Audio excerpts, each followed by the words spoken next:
آپ صلی اللہ علیہ وسلم کی ولادت کے بعد کیا کام ہوئے، نام رکھا گیا، ختنہ شدہ پیدا ہوئے تھے، ختنہ کرنے کی ضرورت نہیں پیدا ہوئی. آپ صلی اللہ علیہ وسلم پیدائشی مختون تھے، اس کے بارے میں بہت زیادہ تحقیقات ہمیں ملتی ہیں. مثال کے طور پر محدث ابو نعیم نے مرفوعاً روایت اس بارے میں نقل کی ہے کہ رسول اللہ نے فرمایا، میرے رب کی طرف سے میری ایک کرامت یہ ہے کہ میں ختنہ شدہ پیدا ہوا اور کسی نے میری شرمگاہ نہیں دیکھی.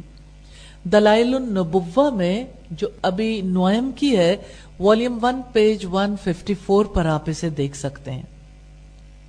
علامہ سہیلی نے آپ کے والد محترم کی وفات کے بارے میں تذکرہ کیا ہے کہ آپ کے والد اس وقت فوت ہوئے تھے جب آپ ماں کے پیٹ میں تھے، اور آپ صلی اللہ علیہ وسلم کے بارے میں یہ بھی ملتا ہے کہ آپ یعنی شاید چند مہینوں کے تھے جب آپ کے والد کا انتقال ہوا، لیکن یہ روایت درست نہیں ہے کیونکہ قرآن کی گواہی موجود ہے، الم یجدک یتیما فآوی، اور تمام لوگوں کا اب اس پر اتفاق ہے کہ آپ صلی اللہ علیہ وسلم پیدائش سے پہلے یتیم ہو چکے تھے.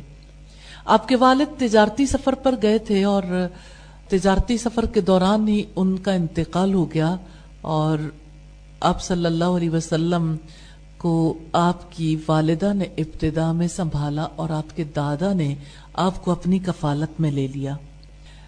آپ کی نگرانی اور آپ کی پرورش آپ کی والدہ ماجدہ ہی کیا کرتی تھی، اور آپ کو سب سے پہلے دودھ آپ کی ماں نے ہی پلایا.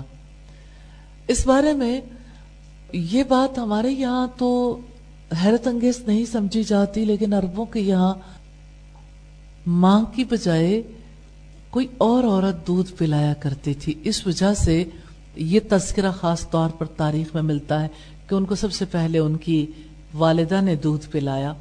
آپ کے والد کی عمر اس وقت 25 برس تھی جب ان کا انتقال ہوا، یعنی ینگ ایج میں ہی ان کی ڈیتھ ہو گئی. آپ صلی اللہ علیہ وسلم کو دودھ پلانے کے لیے بنو سعد بن بکر کے خاندان میں بھجوا دیا گیا، اور آپ کی والدہ ماجدہ کی نگرانی بدستور جاری رہی. جب ان کی عمر 6 سال ہوئی تو والدہ کا بھی انتقال ہو گیا. ابوا کے مقام پر ان کی وفات ہوئی تھی. آپ کو لے کر ماموں سے ملاقات کروانے کے لیے گئی تھیں ننیال میں بنو عدی بن نجار کے پاس. واپسی پر ایک بار پھر آپ صلی اللہ علیہ وسلم کے لیے اللہ تعالیٰ کا فیصلہ آ گیا. آپ کی والدہ کا انتقال ہو گیا. آپ کی دایا ام ایمن جو کہ آپ کے والد کی لونڈی تھیں، وہ آپ کو لے کر آپ کے دادا عبد المطلب کے پاس مکہ پہنچی، اور دادا نے اپنی وفات تک آپ کو انتہائی محبت و شفقت سے پروان چڑھایا. الحمدللہ. تو یہ عرصہ کل 2 برس کا تھا.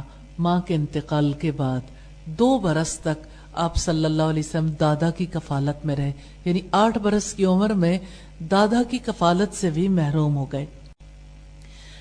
دادا کی وفات کے وقت ان کے چچا ابو طالب کو یہ ذمہ داری سونپی گئی. نبی صلی اللہ علیہ وسلم کی محبت ہر دل میں ہے. آپ صلی اللہ علیہ وسلم کی محبت آپ کے دادا کے دل میں تھی، آپ کی ماں کے دل میں تھی. جو دیکھتا تھا آپ سے محبت کرتا تھا. آپ کے چچا کے دل میں یہ محبت ڈال دی گئی، اور کس طرح آپ کے دشمنوں کے دل میں بھی آپ کے لیے سافٹ کارنر پیدا ہو جاتا تھا. وہ اعتراف کرتے تھے کہ یہ چہرہ کسی جھوٹے انسان کا چہرہ نہیں ہو سکتا. آپ کے دادا عبد المطلب آپ سے بے حد محبت کرتے تھے. اس بارے میں کئی روایات ہمیں ملتی ہیں. جیسے ایک روایت میں ہے، ابو یعلا نے ایک واقعہ بیان کیا ہے کہ ایک دفعہ عبد المطلب نے آپ کو گم شدہ اونٹ ڈھونڈنے کے لیے بھیجا.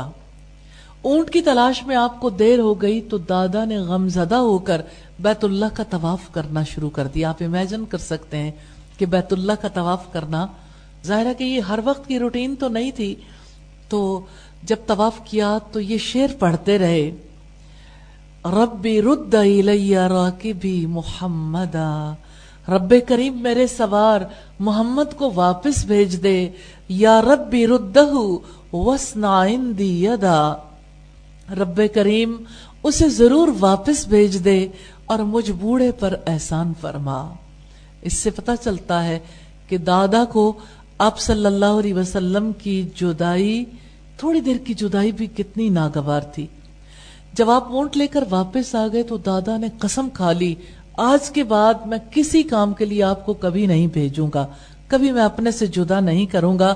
لیکن جب دادا کی وفات کا وقت آیا تو زندگی ان کے ہاتھ میں نہیں تھی، اور اس جدائی کے بارے میں کوئی اختیار ان کے پاس باقی نہیں رہ گیا تھا، تو وہ خود اللہ تعالیٰ کو پیارے ہو گئے۔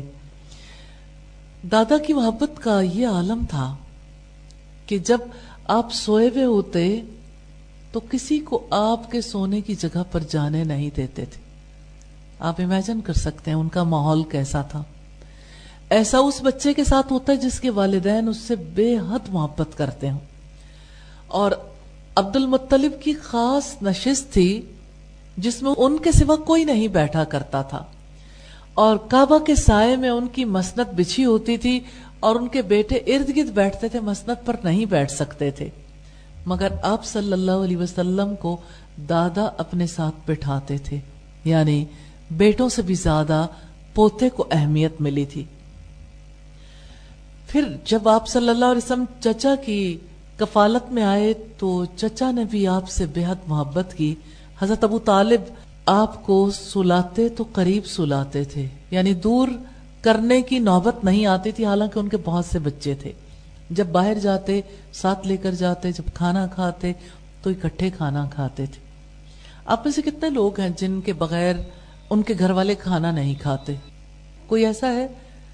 کہ یہ ہماری سوسائٹی ہے، آپ اندازہ کر سکتے ہیں۔ آپ کا انتظار کیے بغیر کیا آپ کے گھر میں کھانا نہیں کھایا جاتا؟ ہر کسی کے گھر میں کھایا جاتا، کیونکہ لوگوں کی روٹین ہی چینج ہو گئی اور محبتیں بھی بدل گئیں۔ تو نبی صلی اللہ علیہ وسلم پر اللہ تعالیٰ کا کتنا کرم تھا۔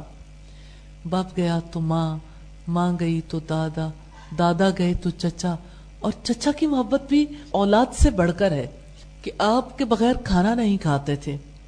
اور خاص بات یہ ہے کہ نبی صلی اللہ علیہ وسلم کے لیے خاص کھانا پکواتے تھے، خصوصی کھانا بھی بنواتے تھے۔ ساری زندگی اپنی جان سے بڑھ کر آپ کی حفاظت کی، حتیٰ کہ ہجرت سے 3 سال پہلے وہ وفات پا گئے۔